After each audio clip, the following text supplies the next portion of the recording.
Neighbors are doing construction. My booth isn't good enough for that. It's literally a jackhammer, I swear. Sawzall. I'm gonna investigate and see what that noise was.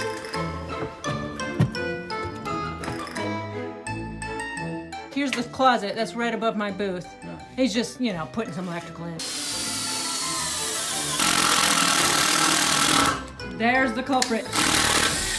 In my former location, I wasn't getting any sound from below, so I didn't really focus on the floor. I didn't build one at all. When we first came to check out this apartment, I explained to the landlord that I was a voiceover artist and I needed to have a fairly insulated apartment. And he said, "Oh yeah, it's really quiet here." No. Now, yesterday, my upstairs neighbor was playing video games. He obviously has some sort of sound system.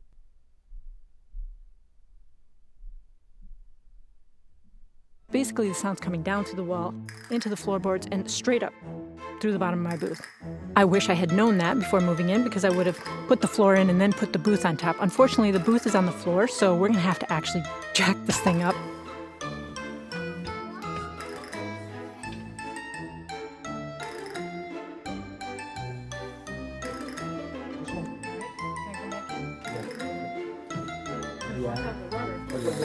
This is wrong.